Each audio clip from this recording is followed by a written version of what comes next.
Hi there, my name is Chantal. I hope you're doing well today. We're continuing the scene series where I paint movie and TV scenes in this sketchbook. If you've got any ideas, feel free to pop them down below and I might pick yours next time. I don't know about you, but I've been on a bit of a Wes Anderson kick. I've rewatched Grand Budapest Hotel, Fantastic Mr. Fox, Royal Tenenbaums, and there's so many more that I haven't seen. Today, we're going to be painting a scene from the Grand Budapest Hotel. Honestly, I could have filled the entire sketchbook with scenes from that movie. There were so many scenes to choose from. I'm going to be painting a slightly more obscure scene. I hope you like it.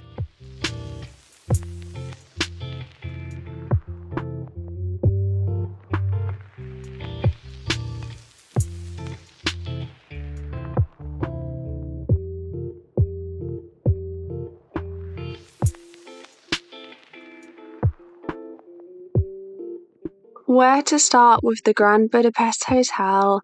Honestly, it's my favourite Wes Anderson movie. It's an incredible film, but I think if you're an artist, if you like good cinematography, a good aesthetic, this is 100% the film for you.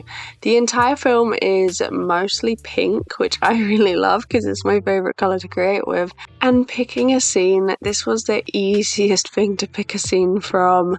Of all of the paintings I've done, The Mandalorian had a lot of scenes, but they had a lot of detail in. Harry Potter, the last film is kind of dark and depressing, but I feel like if I'd have chosen an earlier film that kind of introduces the world, there would have been a lot of scenes to choose from. And then the most recent one I did was Queen Charlotte, and there were a lot of good scenes in that one, but again, they were quite detailed. The Grand Budapest Hotel, oh my, there were so many scenes that I could have chosen, but I knew that I wanted something that was kind of pink. The colour palettes in this film are very obvious and the pink scenes are very obvious, so I knew I wanted to pick one of those. There were lots of scenes centred around the house, the prison, the snow. There were so many scenes that I could have chosen, and even the character scenes were just amazing. I could have picked any of them. I absolutely loved the film. It's a Wes Anderson and it's kind of crazy. I've been on a bit of a Wes Anderson hype train ever since it was trending all over social media. I watched the Grand Budapest Hotel shortly after it came out and I loved it, but I was a child and I didn't really watch any of the others. Whilst it was trending on social media, everyone did like their life as a Wes Anderson movie. That was the trend, and some people really had it spot on with the cinematography, the camera angles and all of that. And some people really didn't. It was kind of hilarious. It's not like they were bad, it was more like they probably haven't actually watched the films. But one thing that did come of that trend was everyone was ranking their least and most favourite Wes Anderson movies. And it was really interesting to see how different everyone rated all of the films. Royal Tenenbaums came up because a lot of people rated it as their first, but I really didn't rate that film. Like, it's decent, but I don't think it comes anywhere near the Grand Budapest Hotel. I also watched Fantastic Mr. Fox, which I don't know how I haven't watched it sooner. At the beginning, it's a little bit creepy, the way the animals look, but you kind of get into it. It's so weird, but it's such a fun film, and I think I would have loved it as a child. Next on my list is The French Dispatch and Moonrise Kingdom. Although I do want to work my way through all of them, I would love to know down below which is your favourite Wes Anderson movie. Mine is currently The Grand Budapest Hotel, and I don't expect that to change. One of the other films is going to have to be absolutely incredible to try and knock Grand Budapest Hotel off that podium for me. It's absolutely number one. But I'd love to know down below, maybe if there's some other ones I should check out first. I think Ralph Fiennes is also fantastic in the movie. I think he's an amazing actor and I think he does an amazing job in that movie. The plot, the humour, it's just right up my alley, and it's all lovely and pink, and a lot of the landscapes look like a drawing. It's just so pleasant to watch, especially as an artist, I think. Really, I could have picked any of those Wes Anderson films for this scene, but the reason I actually ended up going for this one is because in my first and second movie scene, I had accidentally picked two scenes that actually looked really similar. I don't really know if you'd noticed, but I noticed the second that I'd finished it, I realised that the colour palettes were virtually the same, the scenes looked very similar, the subjects looked very similar, and they looked pretty identical even though they were completely different. Like, one was a show and one was a movie. They looked completely different, but they looked so similar as a scene.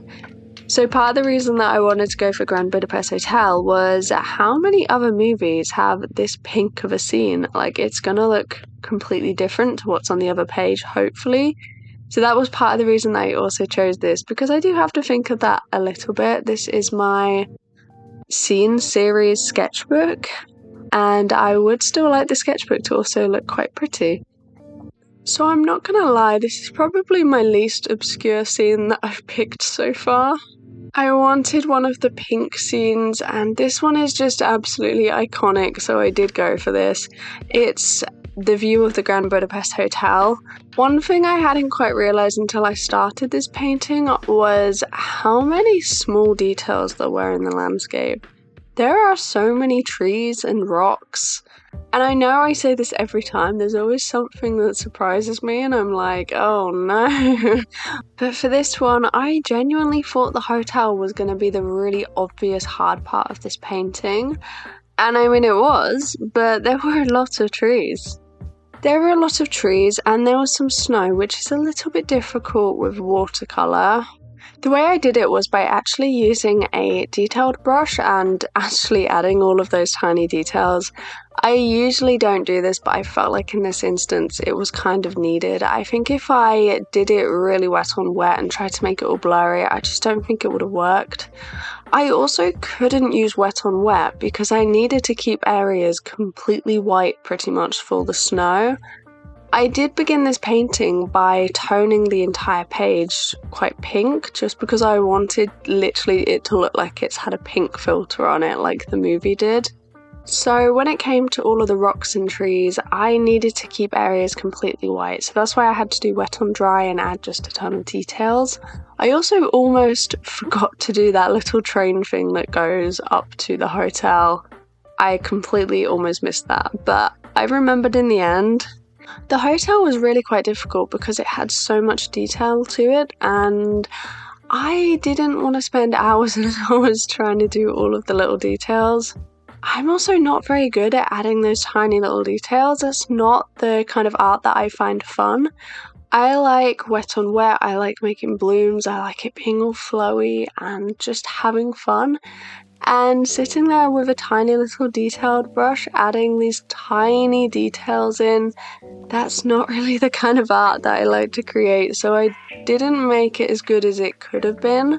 But one thing that I'm learning as I'm trying to find my art style is that you don't really figure out these things without just trying it. And it's only recently that I've really learned how I think I like to paint with watercolour. It all comes with experience and trying new things, and even though this was a slightly tedious process doing all of the trees, I think the outcome is amazing, and I think I need to learn and take that in, that sometimes you need to add the details and it really makes a huge difference. One thing that's new for this scene series, which I am super excited about, is I now have an in-print store. All of my scenes, Halloween art, and favourite paintings and sketches are now up on my imprint store, which I will leave down below. My name on there is also Chantal Arts, the same as all my socials. If you're interested in having any of my art, including this one as a print or sticker, that's now up on my store, and I would love if you could check it out. I'm really happy with how this painting turned out. Honestly, I absolutely love it. I'm still adding all of those rock details. One of the things I've been doing for this series is leaving my darkest points till right at the very end so that I don't accidentally go a little bit too dark. Once I'd added the dark areas of the rocks, really I just needed to go on top and add slightly darker points because I wanted to keep those gaps still there so that they would actually look like snow. I don't know if that really comes across. I feel like perhaps I should have used gouache for that. I'm not completely sure the gaps really look like they're snow, if I'm honest. As much as I loved the Etchr sketchbook, I had a couple of weird moments in my last one, so I am a little bit hesitant with this one. I'm currently using watercolour on each of the pages and really limiting the amount of colour pencil I use, and I'm trying not to use gouache at all.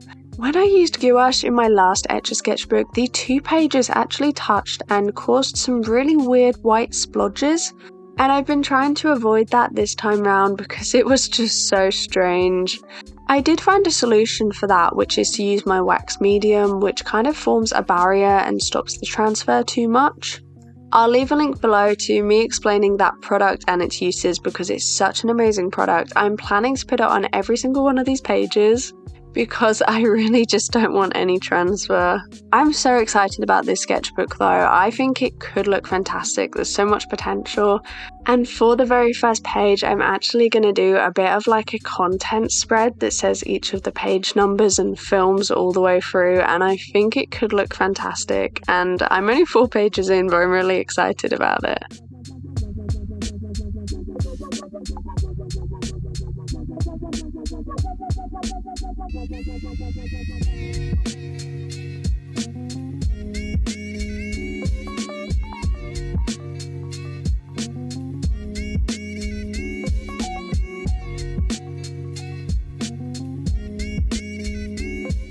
I don't think this is an incredibly strong painting, but I think the landscape is pretty recognisable, and I also used a white gel pen in the end to try and add something to the windows to make it look a little bit more proper.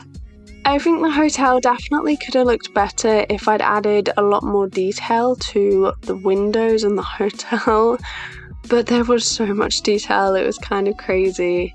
Saying that, I also love that the trees and the rocks are almost completely in focus while the hotel isn't. In the screenshot of the movie that I used, that was kind of what was coming across. It was like the hotel was actually a little bit blurry, and that was part of the reason why it was really difficult to try and add those details in. In my opinion, this painting is 100% the best one so far in this scene series. I'm really loving how the sketchbook is coming along. This is the second movie. I've also done 2 TV scenes. I will leave the playlist down below so you can check that out to see if you've missed any. And if there are any movies or shows that you'd like to see me paint, I would love if you could leave some suggestions down below. I'm just going to peel off the tape now and then show you the final painting. Thank you for being here for another episode of the Scene series. I would love if you could subscribe so that you don't miss the next one. Have a fantastic rest of your day, and I'll see you on Sunday for a new video. Bye bye.